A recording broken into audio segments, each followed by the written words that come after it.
할렐루야. 사랑하는 대강의 가족 여러분, 오늘 하루도 하나님의 말씀과 동행하는 삶이 되길 소망합니다. 오늘 함께 나눌 하나님의 말씀은 여호수아 22장 1절에서 6절 말씀입니다.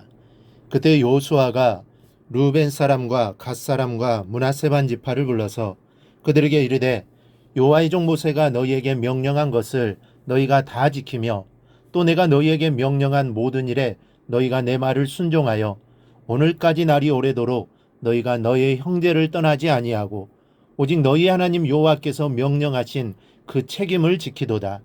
이제는 너희 하나님 여호와께서 이미 말씀하신 대로 너희 형제에게 안식을 주셨으니 그런즉 이제 너희는 여호와의 종 모세가 요단 저쪽에서 너희에게 준 소유지로 가서 너희의 장막으로 돌아가되 오직 여호와의 종 모세가 너희에게 명령한 명령과 율법을 반드시 행하여 너희 하나님 여호와를 사랑하고 그의 모든 길로 행하며 그의 계명을 지켜 그에게 친근히 하고 너희의 마음을 다하며 성품을 다하여 그를 섬길지니라 하고 여호수아가 그들에게 축복하여 보내매 그들이 자기 장막으로 갔더라. 아멘.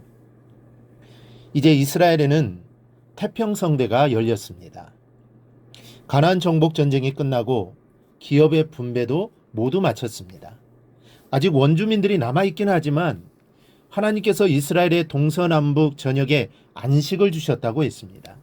이런 상황에서 여호수아가 두 지파와 반 지파를 불렀습니다. 1절에 보니 그때 여호수아가 루벤 사람과 갓 사람과 므낫세 반 지파를 불러서라고 했습니다. 이들은 박수와 칭송을 받기에 넉넉한 형제들이었습니다. 이 두 지파 반 지파는 이스라엘이 요단을 건너기 전 요단 동편에서 땅을 기업으로 받았습니다. 그 대신 모세에게 굳은 약속을 한 바가 있습니다. 민수기 32장에서 요단 동편의 땅을 기업으로 얻는 대신에 우리가 무장을 하고 선봉에 서서 이스라엘 자손이 가나안을 기업으로 얻기까지 절대로 돌아오지 않겠습니다. 또한 가나안에서 기업을 분배할 때 우리는 빈손으로 돌아가겠습니다 말합니다. 루벤과 갓과 므낫세 반 지파는 이 약속을 하나도 어기지 않고 다 지켰습니다. 그야말로 목숨을 걸고 선봉에 서서 이스라엘 형제들을 위하여 정복전쟁에 온몸을 던졌습니다. 이에 여호수아가 그들을 불러 이렇게 말합니다. 먼저는 오랜 기간 동안 모든 책임을 다 완수하였다고 칭찬합니다. 2, 3절을 보며 그들에게 이르되 여호와의 종 모세가 너희에게 명령한 것을 너희가 다 지키며 또 내가 너희에게 명령한 모든 일에 너희가 내 말을 순종하여 오늘까지 날이 오래도록 너희가 너희 형제를 떠나지 아니하고 오직 너희 하나님 여호와께서 명령하신 그 책임을 지키도다. 너희가 약속한 것과 모세가 명한 것을 다 지켰다는 것입니다. 이스라엘 백성이 요단을 건너 정복전쟁을 치렀던 기간은 무려 5년입니다. 그 기업을 나누어 준 기간이 2, 3년 정도 걸렸을 것으로 보입니다. 그렇다면 지금 이들은 7, 8년 동안 이스라엘 형제들의 정복전쟁을 위하여 목숨을 걸고 오랜 세월 동안 싸웠던 것입니다. 형제를 위하여 싸웠고 여호와의 언약의 성취를 위해 온몸을 던져 싸웠습니다. 이 참으로 아름답고 장한 모습이 아닐 수 없습니다. 이들의 이런 충고와 노고를 여호수아가 잊지 않고 있다가 오늘 부른 것입니다. 그리고 그들을 축복하며 각자의 장막으로 돌아가라고 명합니다. 그리고 돌아가는 형제들에게 여호수아는 전리품을 풍성하게 들려줍니다.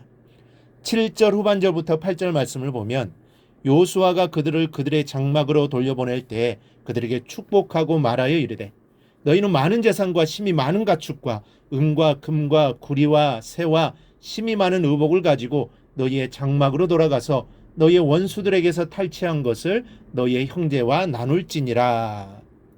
형제들을 돌려보낼 때 그들을 축복하고 많은 재산과 심이 많은 가축과 은, 금, 동, 철과 심이 많은 의복을 나누어 주며 돌아가라고 한 것입니다. 루벤과 갓과 므낫세 반 지파는 모세에게 약속하기를 이스라엘 형제들을 위하여 선봉에 서서 싸울 것이며 가나안 땅에서의 기업은 우리가 조금도 받지 않겠다고 다짐했었습니다. 왜냐하면 그들은 이미 요단 동편에서 기업을 받았기 때문입니다. 그러나 여호수아는 이들의 손에 수많은 전리품을 상으로 안겨주었습니다. 돌아가는 형제들을 위해 후한 대접을 하여 보낸 것입니다. 이러한 모습은 진정한 봉사와 충성을 한 자에게 상을 베푸시는 그리스도의 모형입니다. 주님은 힘을 다해 주님을 따르고 성심을 다해 섬기는 자에게 큰 상으로 채워주실 것입니다. 물론 우리가 주님으로부터 상을 받기 위해 헌신하고 봉사하는 것은 아닙니다. 하나님의 은혜가 너무 감사해서 죽을 수밖에 없는 죄인이 나를 구원하여 주심에 감사하여 봉사하고 헌신하는 것입니다. 하지만 주님은 이러한 우리의 마음을 아시고 또한 우리의 수고를 절대로 그냥 내버려 두지 않으시고 헛되게 하지 않으십니다. 반드시 주님께서 갚아주실 것입니다. 그런데 주님의 갚아주심을 너무 물질적인 것만 생각해서는 안 됩니다. 물론 주님께서 물질로도 갚아주실 것입니다. 그러나 이보다 더 큰 기쁨과 감사 그리고 구원하심으로 갚아주실 것입니다.